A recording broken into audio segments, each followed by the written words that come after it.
नमस्कार दोस्तों, आपका स्वागत है हमारे YouTube चैनल फार्मा लेक्चर्स में। आज हम पढ़ेंगे फिजिकल फार्मास्यूटिक्स 2 यूनिट नंबर 2 का लास्ट पार्ट, इलास्टिक मॉड्यूलस क्या होता है। तो आइए स्टार्ट करते हैं।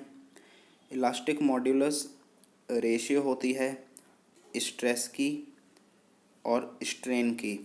जब हमारा जो डिफॉर्मेशन है, जो हमारी बॉडी का जो शेप और साइज़ चेंज हो रहा है वो इलास्टिकली चेंज हो, मतलब स्ट्रेस हटाने के बाद वो फिर से अपनी ओरिजिनल शेप में आ जाए, तो हम बोलेंगे उसे इलास्टिक मॉड्यूलस। इसे हम डिनोट करते हैं लैम्डा से या फिर ई से भी डिनोट करते हैं, is equals to stress upon strain until the elastic limit.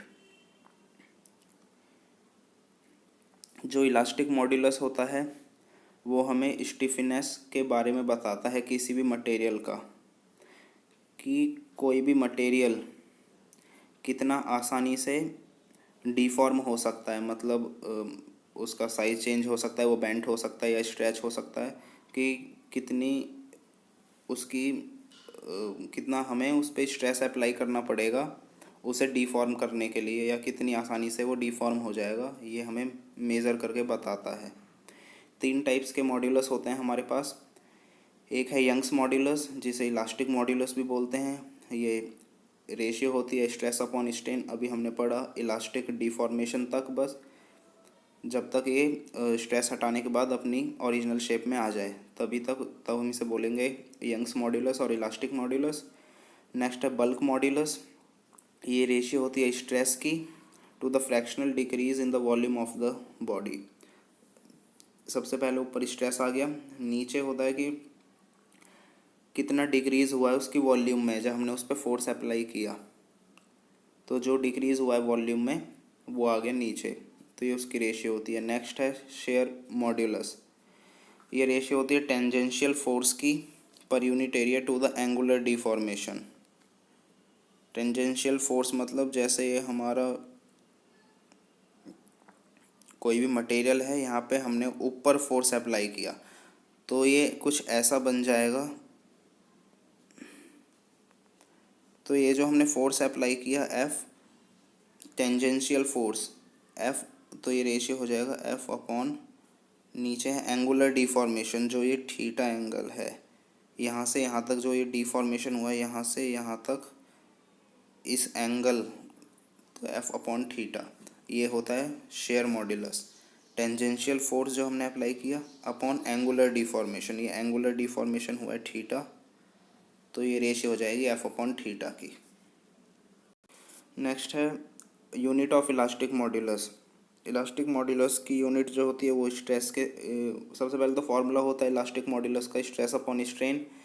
Stress की यूनिट होती है पास्कल, स्ट्रेन यूनिट लेस होता है तो इसकी भी यूनिट हो गई पास्कल, जिसे पीए से डिनोट करते हैं। नेक्स्ट है डिटर्मिनेशन ऑफ इलास्टिक मॉड्यूलस। इसके लिए हम ग्राफ बनाते हैं स्ट्रेस और स्ट्रेन में। ये ग्राफ हम पहले भी पढ़ चुके हैं जो हमने इलास्टिक और प्लास्टिक डिफॉर्मेशन स्टार्टिंग में पढ़ा था। तो इस ग्राफ में हम एक्स एक्सिस पे लेते हैं स्ट्रेन, वाई एक्सिस पे स्ट्रेस, और हम जैसे जैसे स्ट्रेस बढ़ाते हैं स्टार्टिंग में स्ट्रेन भी बढ़ता है, डायरेक्टली प्रोपोर्शनल होता है पॉइंट ए तक। यहाँ तक बोलते हैं हम कि हुक्स लॉ फॉलो हो रहा है और ये इलास्टिक रीजन है। पॉइंट ए होता है यील्ड पॉइंट। इसके बाद जो हमारा मटेरियल है वो प्लास्टिक रीजन में चला जाएगा, और जब हम स्ट्रेस हटाएंगे तो वो अपनी ओरिजिनल शेप में नहीं आ पाएगा, उसमें थोड़ा थोड़ा चेंज रह ही जाएगा। और जो लास्ट में पॉइंट है फ्रैक्चर पॉइंट, वो पॉइंट होता है जिससे ज़्यादा अगर हम स्ट्रेस अप्लाई करेंगे किसी मटेरियल पे तो वो ब्रेक हो जाएगा। From the curve we can see that from point O to A the region is elastic region. Point O से ए तक ये इलास्टिक रीजन है, यहाँ पे हुक्स लॉ फॉलो होता है। After that the plastic deformation starts. इसके बाद प्लास्टिक डिफॉर्मेशन स्टार्ट्स होता है जहाँ पे हुक्स लॉ फॉलो नहीं होता। The point A in the curve shows the limit of elasticity, मतलब यील्ड पॉइंट। ये जो पॉइंट ए है जहाँ पे यील्ड पॉइंट लिखा है ये लिमिट ऑफ इलास्टिसिटी है। इसके बाद हमारा जो मटेरियल है वो इलास्टिक नहीं रहेगा, वो प्लास्टिक मटेरियल में कन्वर्ट हो जाएगा। इस कर्व से हम ये समझ सकते हैं कि जो वैल्यू होती है इलास्टिक मॉड्यूलस की, जिसे ई से या फिर लैम्डा से डिनोट करते हैं, वो स्लोप के इक्वल होती है, जो हमारा स्ट्रेस स्ट्रेन कर्व है उसके स्लोप के। ये हमारा कर्व था, यहाँ पे था स्ट्रेस, यहाँ पे था स्ट्रेन।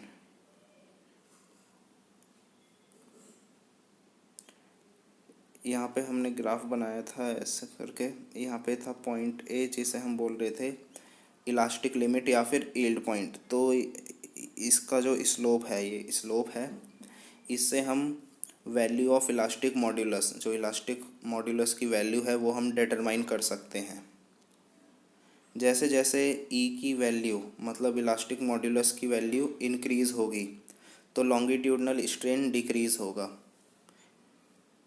क्योंकि आप इस इक्वेशन में देख सकते हैं ई और लैम्डा, अगर ई इंक्रीज़ होगा हमारा तो ये डायरेक्टली प्रोपोर्शनल स्ट्रेस के स्ट्रेस इंक्रीज़ होगा और जो स्ट्रेन है वो डिक्रीज़ होगा। अगर ई इंक्रीज़ होगा तो स्ट्रेन डिक्रीज़ होगा, और स्ट्रेन क्या होता है हमारा, चेंज इन लेंथ या फिर चेंज इन वॉल्यूम बोल सकते हैं, तो चेंज इन लेंथ भी डिक्रीज़ होगा। तो इससे हम डिटरमाइन कर सकते हैं कि हमारे इलास्टिक मॉड्यूलस में क्या चेंज आ रहा है। एप्लीकेशंस होती हैं कुछ इसकी, इसे यूज़ किया जाता है इंजीनियरिंग में और मेडिकल साइंस में। इलास्टिक मॉड्यूलस को यूज़ किया जाता है डिटरमाइन करने के लिए कि हमने शुरू में ही पढ़ा कि स्टिफनेस कितनी है हमारे मटेरियल की, मतलब कितनी इजीली स्ट्रेस अप्लाई करने के बाद ये डीफॉर्म हो सकता है, तो वो भी डिटरमाइन करने के लिए इसे यूज़ करते हैं। और इलास्टिक मॉड्यूलस हेल्पफुल होता है जब हम ब्रिज बनाते हैं।